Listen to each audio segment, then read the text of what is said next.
آپ کبھی بھی بڑھے ہوئے پیٹرول کی پرائسز کو 5-10 روپے نیچے کرتے ہیں تو پیٹرول پمپس والے اس کو ہولڈ کر لیتے ہیں, فوراً روک لیتے ہیں, کہتے ہیں ہم نے نہیں دینا. 10 پریس کانفرنسز شروع ہو جاتی ہیں, 10 طرح کے الزامات لگنا شروع ہو جاتے ہیں, اور پھر کہتے ہیں کہ آپ نے پرائسز کم کیسے کیے ہیں, ہم نہیں کر سکتے.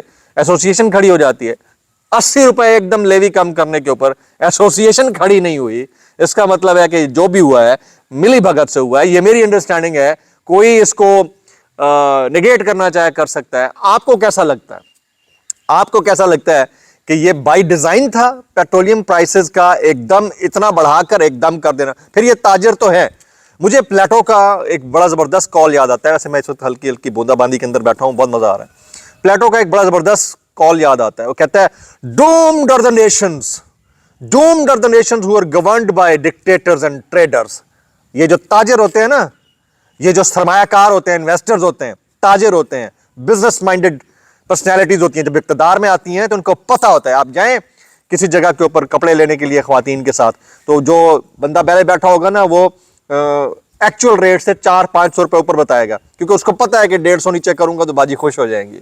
تو ان کو بھی پتا ہے کہ پہلے 55 روپے بڑھاؤ, پھر 136 روپے بڑھاؤ, ٹھیک ہے, تو تقریباً کوئی 200 روپے قیمتوں میں اضافہ ہو گیا, اور اچانک سے آپ 80 روپے نیچے کر دو تو کہو گے دیکھا جی باجی خوش ہو گئی. تو پبلک تو اس طرح سے خوش ہوتی ہے. تو یہ تاجر ہیں, تاجروں کو پتا ہوتا ہے کہ ایلیٹس کو کیسے بینیفٹ پہنچانا ہے.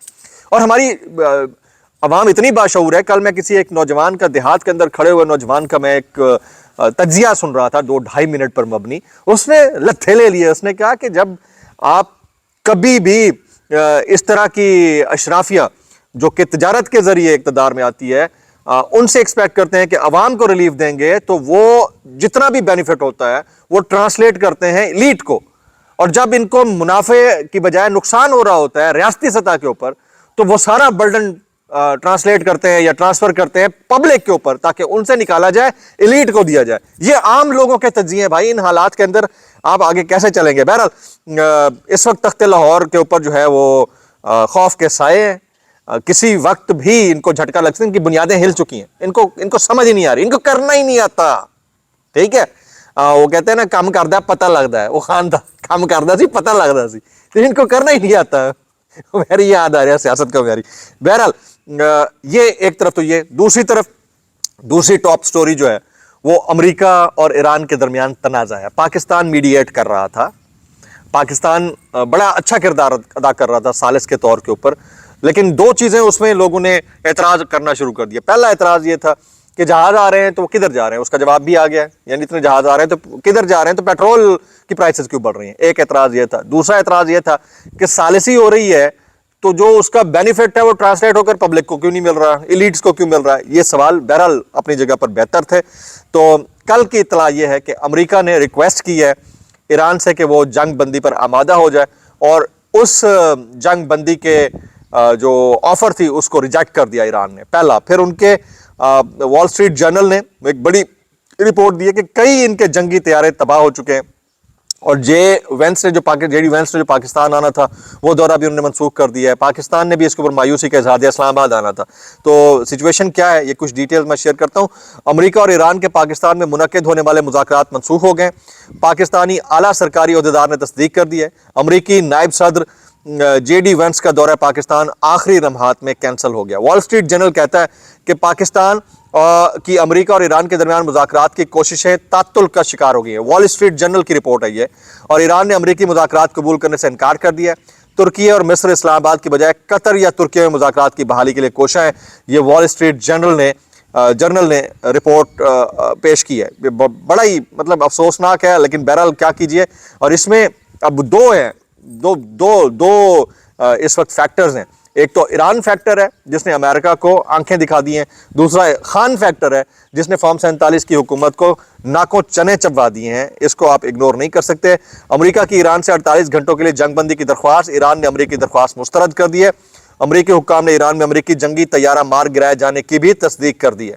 یہ حالات ہیں. ان حالات کے اندر فردر آپ کیا سمجھیں گے کیا نہیں سمجھیں گے.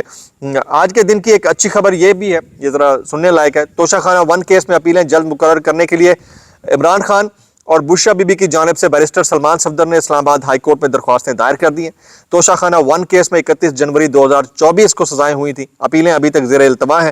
اس کیس میں نیب کہہ چکا ہے انہیں ریمانڈ بیک کرنے پر کوئی اعتراض نہیں، کیونکہ اس کیس میں اور اب یہ اپیلیں منظور کر لی گئی ہیں اور سماعت کے لیے مقرر بھی ان کو کر دیا کہ میرے پاس جو اپڈیٹس ہیں۔ میں نجم سیٹھی صاحب کا ایک کمنٹ پڑھ رہا تھا، وہ کہتے ہیں صورتحال ٹھیک نہیں ہے، کسی بھی وقت لوگ باہر نکل سکتے ہیں۔ مطلب انفارمیشن تو ایسی ہی تھی، ایسا تو نہیں 24 گھنٹے کے اندر 80 روپے لیوی کم کر دی گئی۔ لیوی کے اوپر تو پبلک کو بیوقوف نہیں بنایا جا سکتا، لیکن ابھی تھوڑی دیر پہلے کی اطلاعات یہ ہے کہ ساگ ڈار صاحب کی اینکر سے ملاقات ہوئی ہے، جس میں انہوں نے رو رو کر بتایا کہ حالات ٹھیک نہیں ہیں اور آنے والے دنوں میں مزید مشکل ہوگی۔ اس کا مطلب یہ ہے کہ مینٹلی پریپیئر کرنے کی کوشش کی جا رہی ہے کہ حالات کا جو ایفیکٹ ہے، جو امپیکٹ ہے، وہ سیریسلی پبلک کے اوپر آ سکتا ہے۔ سمجھ ان کو بھی کچھ نہیں آ رہی، پگلائے ہوئے ہیں اور ان کو پتہ ہے اس چیز کا کہ کتنے پگلائے ہوئے ہیں۔ 2 US rescue helicopters involved in F-15 search and rescue efforts were struck by Iranian fire according to NBC report۔ جناب رپورٹس کے مطابق امریکی فضائیہ کے C-17 گلوب ماسٹر 3 ٹرانسپورٹ طیاروں کی ایک بہت بڑی قطار اس وقت بحر اوقیانوس عبور کرتے ہوئے مشرق وسطیٰ کی جانب بڑھ رہی ہے، جبکہ ان کے ساتھ KC-135 اسٹریٹو ٹینکر ایندھن فراہم کرنے والے طیارے بھی شامل ہیں۔ C-17 طیارے فوجی اہلکار، بختر بند گاڑیاں اور بھاری ساز و سامان لے جاتے ہیں۔ جنگ شروع ہونے کے بعد سے یہ اب تک کی سب سے بڑی نمایاں فضائی نقل و حرکت سمجھی جا رہی ہے۔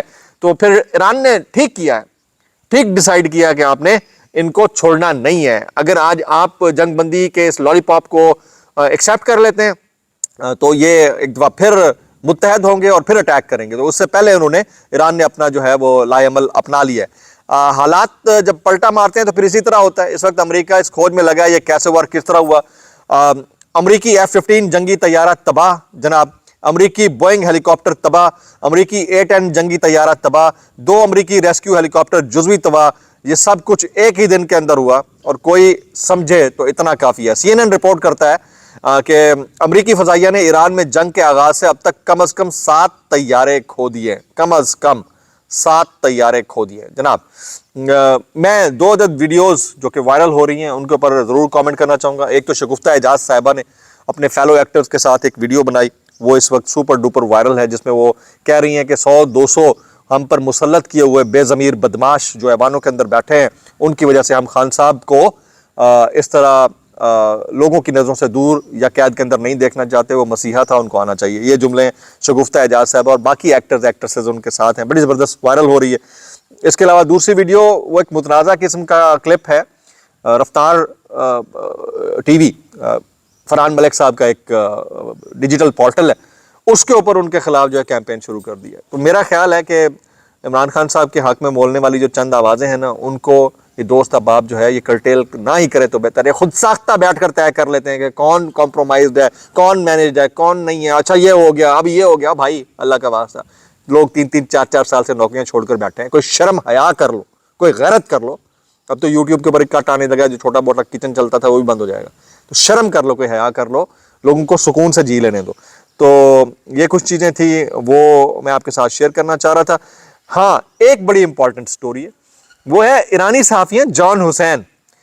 وہ کہتے ہیں یہ پاکستان کن چکروں میں پڑ گیا ہے کہ 550-600 روپے لیٹر پیٹرول دینے کے اس میں ہے، در پہ ہے، جو کہ اب 370-78 کا ہو گیا۔